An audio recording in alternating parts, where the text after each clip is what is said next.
ప్రభుత్వంలో ఎమ్మెల్యేలు గాని మంత్రులు గాని ముఖ్యమంత్రి గాని ఒక రైతుని ఎంత హీనమైనటువంటి పరిస్థితుల్లో ఎంత నీచంగా చూస్తున్నారంటే అనేది ఇవాళ కళ్ళకు కట్టినట్టు అర్థం అవుతుంది.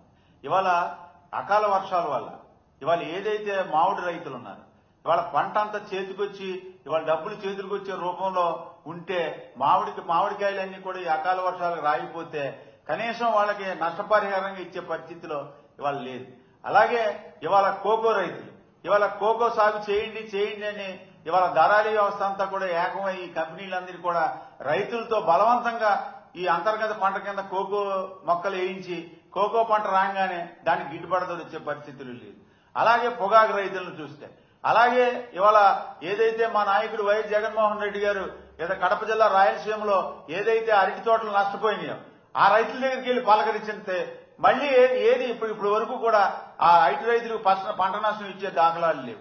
అలాగే మా నాయకుడు వైఎస్ జగన్మోహన్ రెడ్డి గారు మిర్చి యార్డుకి వెళ్లి ఇలా మిర్చి రైతులు పలకరిస్తే ఏదో ఆ రోజు ఏదో పలకరించిన దాని మీద కేంద్ర ప్రభుత్వానికి ఒక ఉత్తరం రాసి ఇదిగో అయిపోతుంది అయ్యో అయిపోతుంది అంటున్నారు. కానీ ఆ రోజు నుంచి ఈ రోజు ఏమైందనేది రైతులకు చెప్పే పరిస్థితుల్లో ఈ ప్రభుత్వం లేదు. ఇవాళ మా నాయకుడు వైఎస్ జగన్మోహన్ రెడ్డి గారు ఇవాళ రైతుల దగ్గరికి వెళ్లి రైతుల పక్షాన అన్ని విధాలుగా పోరాటాలు చేస్తుంటే ఇవాళ మా నాయకుడు ఇవాళ మా కార్యకర్తలందరికీ ఇవాళ ఒక సూచన ఇవ్వడం జరిగింది. ఎక్కడైతే ఈ వరి ధాన్యం పంటలు నష్టపోతున్నారో ఆ రైతులందరికీ కూడా మీరు ధైర్యం చెప్పండి, ఆ రైతులకు తోడుగా మీరు పోరాటం చేయండి, ప్రతి గింజ కొనుగోలు చేసే విధంగా వైఎస్ఆర్ కాంగ్రెస్ పార్టీ కార్యకర్తలు పనిచేయండి అని ఇవాళ మా నాయకుడు సూచించడం జరిగింది. ఇవాళ మా నాయకుడు సూచిస్తే గానీ స్పర్శించే పరిస్థితుల్లో ఇవాళ ప్రభుత్వం లేదు. ఇవాళ దేశానికే వెన్నెముక రైతు, దేశానికి అన్నం పెట్టిన అన్నదాత రైతు అని చెప్పే ఈ ప్రభుత్వం అసలు ఏం చేస్తుందనేది ఎవరికీ అర్థం కాని పరిస్థితుల్లో ఇవాళ ఉంది.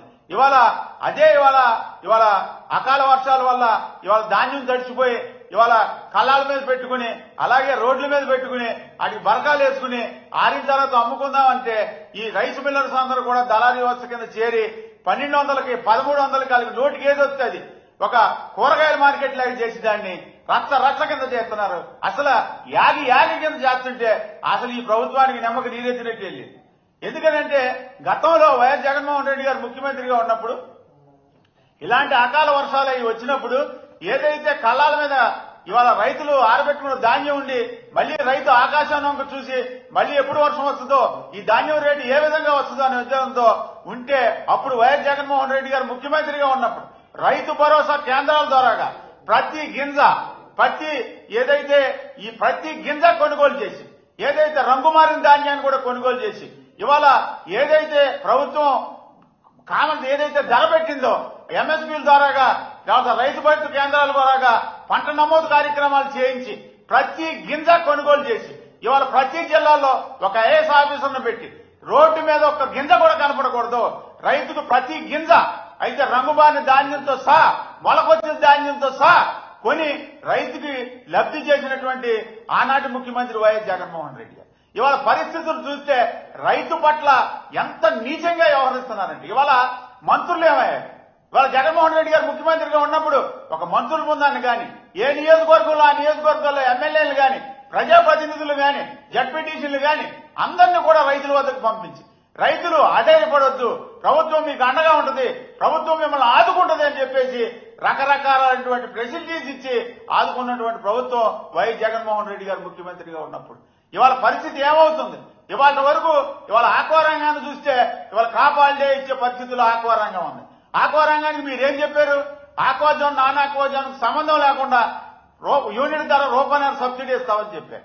మీరు 2019లో మీరు ముఖ్యమంత్రి అయినప్పుడు 2014లో మీరు ముఖ్యమంత్రి అయ్యి 19లో మీరు అయిపోయే టైంకి మీరు ఇలాగే చెప్పి 6 నెలల ముందు అన్ని వారికి రూపాయలు 2 రూపాయలు యూనిట్ ధరకు ఇస్తానని చెప్పి 6 నెలల నుంచి 6 నెలలకు ఎగ్గొడితే 340 కోట్లు డిస్కంలకి వైఎస్ జగన్మోహన్ రెడ్డి గారు ముఖ్యమంత్రి అవగానే కట్టిన దాఖలాలు ఉన్నాయి.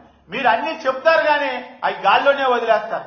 వైఎస్ జగన్మోహన్ రెడ్డి గారు ముఖ్యమంత్రిగా ఉన్నప్పుడు ఇవాళ మీరు వదిలేసిన బాకీలన్నీ కూడా ఈ యొక్క రైతు భరోసాల కేంద్రాల ద్వారాగా ఇవాళ రైతులకు అండగా నిలిచినటువంటి వైఎస్ జగన్మోహన్ రెడ్డి గారు ఇవాళ ఆక్వా రంగానికి వస్తే మీరు aqua zone non aqua zone సంబంధం లేకుండా మీరు రూపాయల సబ్సిడీ ఇస్తా అన్నారు.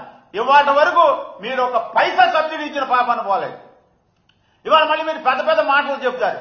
ఇవాళ ఏమైంది? ఇవాళ క్రాప్ హాలిడే దిశగా ఇవాళ ఆక్వా రంగానికి ఉంటే కనీసం మీరు ఏదో వేడినీళ్ళలో చన్నీళ్ళు సదుపాయం కింద కనీసం మీరు రూపాయల సబ్సిడీ అది ఎప్పుడు అమలు చేస్తారని వైఎస్ఆర్ కాంగ్రెస్ పార్టీ తరఫున మేము డిమాండ్ చేస్తున్నాం. ఇవాళ ఏదైతే మీరు ఇస్తా అన్నది ఇవాళ మొత్తం ఆక్వాజోన్ నాన్ ఆక్వాజోన్ అన్ని కలుపుకుంటే 64,000 కనెక్షన్లే ఉన్నాయి ఈ రాష్ట్రంలో. కానీ వైఎస్ జగన్మోహన్ రెడ్డి గారు ముఖ్యమంత్రిగా ఉన్నప్పుడు ఆక్వాకల్చర్ డెవలప్మెంట్ అథారిటీని పెట్టి ఇవాళ ఏదైతే సర్వీస్ కనెక్షన్లు 64,000 కనెక్షన్లు ఉన్నాయో ఆక్వాజోన్ పరిధిలోకి 54,000 కనెక్షన్లు తీసుకొచ్చి 3,640 కోట్లు ఇవాళ 5 సంవత్సరాల్లో సబ్సిడీ ఇవ్వడం జరిగింది. ఇవాళ ఇంకా ఉన్నది మిగిలింది ఎంత అంటే 10,000 కనెక్షన్స్. 10,000 కనెక్షన్కి ఎంత బడ్జెట్ అవుతుందండి? ఇప్పుడు ఇవన్నీ మీరు ఆక్వా రంగానికి ఏం చేశారో మీరు అంటున్నారు. ఏం చేయలేదని మేము అడుగుతున్నాం. మేమేం చేయలేదని మేము అడుగుతున్నాం సూటిగా. ఇవాళ ఏదైతే లబ్ధిదారుడు 3 నెలల నుంచి సబ్సిడీ పొంది ఒకేసారి తను మళ్ళీ డిస్క్వాలిఫై అయ్యి సబ్సిడీ పొందని పరిస్థితుల్లో ఉంటే ఎలక్ట్రిసిటీ డిపార్ట్మెంట్ డిస్కమ్ల నుంచి వాళ్ళకి నోటీసులు వెళ్ళి ఆ రోజుల్లో మీరు మళ్ళీ ఏదైతే 3 నెలల నుంచి మీరు ఏదైతే లబ్ధి పొందారో అది మళ్ళీ రోల్ బ్యాక్ కట్టండి అని చెప్పేసి ఈ విషయాన్ని ఆనాడు ముఖ్యమంత్రి వైఎస్ జగన్మోహన్ రెడ్డి గారి దృష్టికి తీసుకెళ్తే ఇవాళ ఏదైతే సీఎస్ గా ఉన్నటువంటి విజయానంద్ గారు అప్పుడు ఎనర్జీ స్పెషల్ సీఎస్ గా ఉన్నారు, ఆయనకి ఇమ్మీడియట్ ఇన్స్ట్రక్షన్స్ ఇచ్చి రోల్ బ్యాక్ చేశారు. 23 కోట్లు రోల్ బ్యాక్ చేసినటువంటి ముఖ్యమంత్రి ఆనాటి ముఖ్యమంత్రి వైఎస్ జగన్మోహన్ రెడ్డి గారు. ఇవాళ మీరు ఆక్వా రంగానికి ఏం చేశారని అడుగుతున్నా. అలాగే ఆక్వా రంగం చూస్తే కుదేలైపోయింది. దాని మీద ఒక నిర్ణయం తీసుకునే అవకాశం లేదు. ఇవాళ వైఎస్ జగన్మోహన్ రెడ్డి గారు ముఖ్యమంత్రి ఉన్నప్పుడు ఇవాళ ప్రతి గింజ ధాన్యం కొనుగోలు చేయడం జరిగింది. ఇలాగే మామిడి రైతులు ఎవరు ఉన్నారో కృషి విజ్ఞాన కేంద్రాల ద్వారాగా వాటిని రిజిస్టర్ చేసి యుఎస్ గాని ఇవాళ యూరోప్ కంట్రీస్ గాని ఎక్స్పోర్ట్ చేయడం జరిగింది. ఇవాళ మామిడి రైతులు వాడి పంట అంతా నాశనం అయిపోయి నేలపాలు అవుతే వాళ్ళకి అసలు వారికి గిట్టుబాటు ధర లేకపోయినా సరే వారికి మనం ఆదుకునే పరిస్థితి ఏం చేశారని చెప్పేసి వైఎస్ఆర్ కాంగ్రెస్ పార్టీ తరఫున అడుగుతున్నాం. అలాగే పొగాకు రైతులకు మీరు ఏం చేశారని వైఎస్ఆర్ కాంగ్రెస్ పార్టీ తరఫున అడుగుతున్నాం. అలాగే కోకో రైతులు ఇవాళ కోకో రైతుల పరిస్థితి దణనీయమైన పరిస్థితుల్లో ఉంటే ఈ ప్రభుత్వం ఏం చేస్తుందని చెప్పేసి వైఎస్ఆర్ కాంగ్రెస్ పార్టీ తరఫున అడుగుతున్నాం. అలాగే వరి ధాన్యం రైతుల్ని మోసం చేసి మిల్లర్స్ అందరూ కలిసి 1,200కి 1,300కి నానా యాగి చేసి కొని ఇవాళ సంచులుంటే సరుకుంటే సంచులుంటే ఈ యొక్క మిల్లర్స్ అందరూ కూడా ఏకమై ఇవాళ ధాన్యం కొనుగోలు చేసే ప్రయత్నం లేదు. మీరు పంట నమోదు కార్యక్రమం చేయలేదా? కేవైసీ నుంచి చేశారు కదా. చేసినప్పుడు ఎంత అంచనా పంట వస్తుందని మీరు తెలీదా? ఇవాళ రైతు పండించిన పంట ఎక్కువ పంట వచ్చిందని రైతు సంతోషపడుతుంటే ప్రభుత్వం బాధపడుతున్నట్టు కనపడుతుంది. అంటే రైతు పండించిన పంట ఎక్కువ పంట రావడం వల్ల ఈ ప్రభుత్వానికి బాధ కళ్ళంటూ నీళ్లు వస్తున్నట్టు కలుగుతుంది. ఎక్కువ పంట పండిందని చెప్పి రైతు కళ్ళల్లో ఆనందం కనపడుతుంటే ఈ ప్రభుత్వానికి కన్నీరు కారుతా ఉన్నది, బాధపడతా ఉన్నది. అంటే పండించిన పంటకి ధర ఇవ్వలేని ప్రభుత్వం మీ ప్రభుత్వం ఉందా లేదా? వైఎస్ఆర్ కాంగ్రెస్ పార్టీ తరఫున ఒకటే డిమాండ్ చేస్తున్నాం.